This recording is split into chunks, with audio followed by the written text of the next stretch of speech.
Honestly, I was so disappointed when I unrolled my Swiss long and it looked like this. It looked a mess. I thought, what a disaster. But look, I rescued it. And if I can make my Christmas Yule log look as beautiful as this, I can assure you, you can make your own Christmas Yule log this Christmas. So I really hope you try this out at home. Let's get baking. So first of all, it is very important that you prep your cake pan. Now, this is a specially designed Swiss roll tin that is shallow. You can get one like this, or you can use any tin that is this sort of dimension. You don't want it too deep because your sponge cake will cook quicker in a shallow pan. So I've greased the bottom with some butter and then I'm lining it with some parchment paper. Now you see that I'm trimming the parchment paper, but I'm leaving a little lip at the edges because this will help it make it easier when I want to lift the cake off the pan. Now, it's very important that you have a really non-stick surface. So we're going to brush some butter on the parchment paper as well to create a really non-stick surface. Next, we're going to start with the eggs. You're going to separate the egg whites from the egg yolks. So you can use an egg separator or whatever technique that you like to use to separate the eggs from the egg yolk. Now we're going to combine our dry ingredients. I don't know why I'm so happy with the sieve, but I've put the flour in the bowl and I'm sieving cocoa powder. Always sieve your cocoa powder because it's very fine and it clumps together. You don't want those clumps in your cake. Add the salt and then also add the baking powder into the mixture. Once you put that in, give it a stir with your whisk to allow all the dry ingredients to combine together. Now, let me ask you one question. Have you subscribed to Dr. Mommy Cake's channel? If you haven't, you are missing out. So please click the subscribe button now. Okay, let's mix our wet ingredients together. I've added the egg yolk and the white sugar together and starting to mix it. I started off with the whisk. It gets really clumpy and difficult, so I switched to using a spatula to mix it a little bit until it was soft, and then I'm going back with the whisk to mix it. You really do want to whisk it until it's very combined. You'll start to see that it will be more runny and it starts to be a paler color compared to the color of the yolk that we started off with. You add the yogurt and then you're also going to add vanilla and mix it together. Now, this bit I'm using a whisk to demonstrate that you can do this by hand, but if you have a stand mixer or a hand mixer, by all means use that. And then we add in the melted butter and mix until it's nicely combined.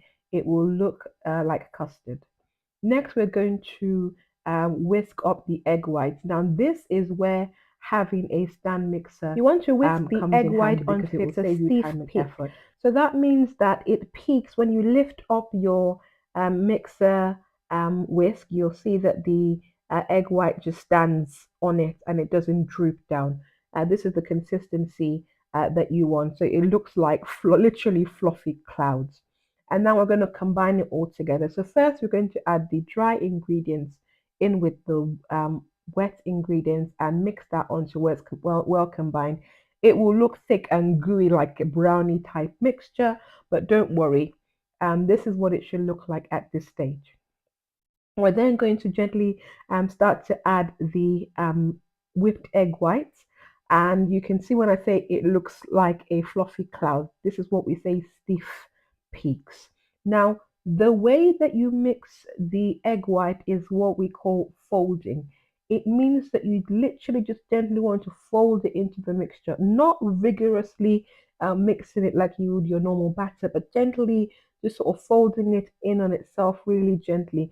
And that's because the egg white has a lot of air, which makes your sponge nice and soft. So you don't want to knock out all the air that is inside the egg white and slowly add more and more until all the egg white is folded into the mixture just like you're seeing as I'm doing. Gently does it at this stage. Don't undo all your hard work. And this is what your batter should look like. So it's starting to look more like your regular sponge cake batter. Pop that into your tray. You might want to jiggle it around so it spreads nicely in the cake pan. If it's not, then you can use the back of a spoon to just gently spread it around into the pan. And then once that's done, into the oven we go to bake. I'll put details of baking time and temperature in the description.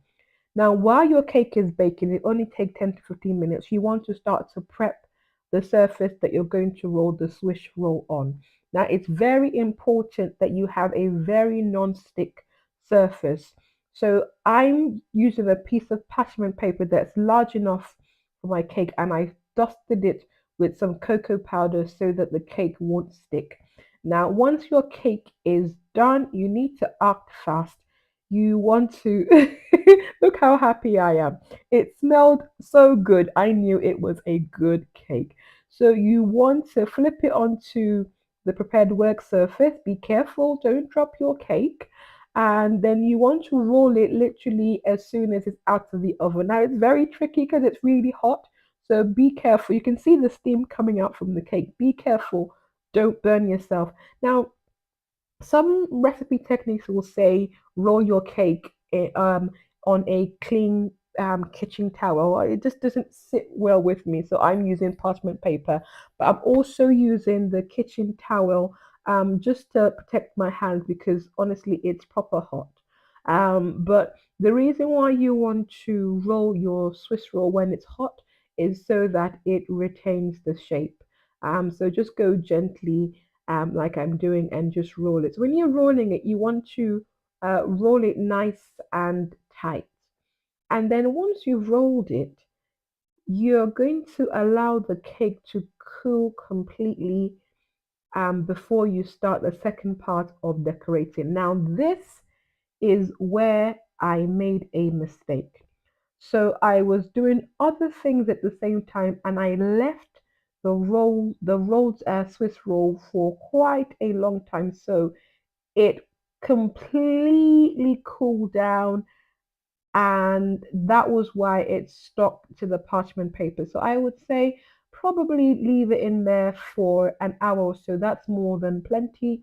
If you are rushed for time, then you can pop it into the fridge for about 20 to 30 minutes until it's nice and cool before decorating. Now, another thing I will say again, or say it again, be careful, it is hot, so don't burn yourself. Next, we're going to prepare the ganache and the filling. I have a full recipe on how to prepare chocolate ganache, but in summary, you heat up the cream, add it to your chocolate, cover with cling film for a couple of minutes so that the heat of the cream melts the chocolate, mix it until it's combined.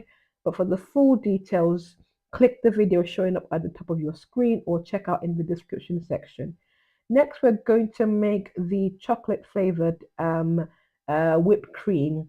So you have your double cream and you are adding your icing sugar. Don't worry, the full ingredient list is in the description section, so check it out. We're also adding cocoa powder.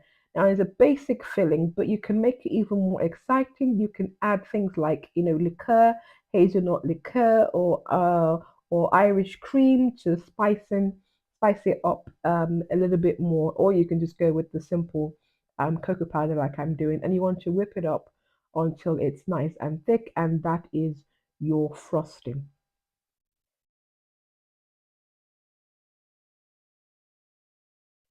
Here is the ganache, and I whipped the ganache as well, but that step is optional.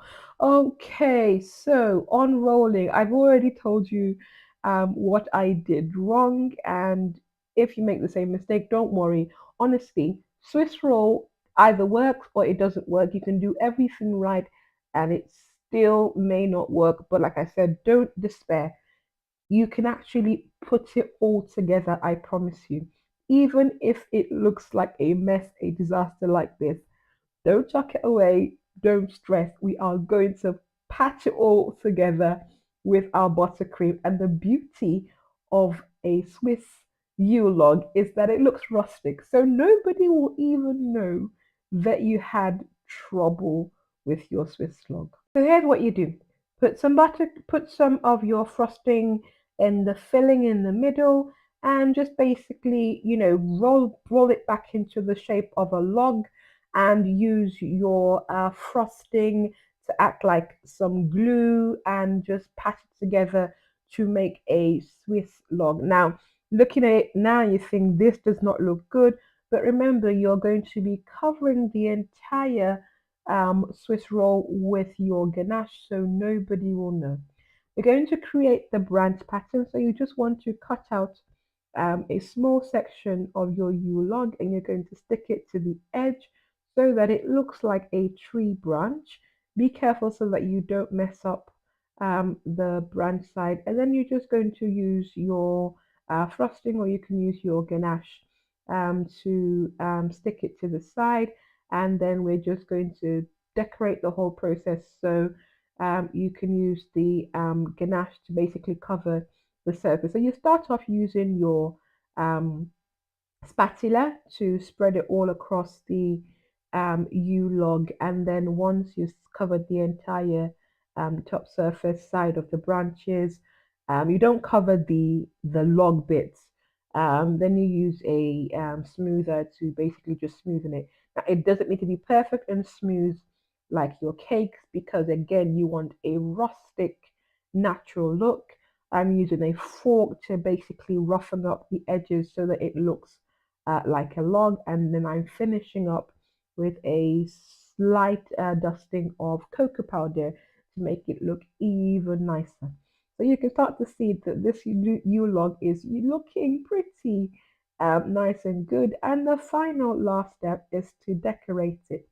Now, traditionally, you use cranberries, fresh cranberries, or frozen cranberries, but I couldn't get either, so I improvised and used frozen um, raspberries. So you can use cherries or grapes or literally any small, tiny red fruit. I'm decorating here with parsley because I didn't have any rosemary or thyme.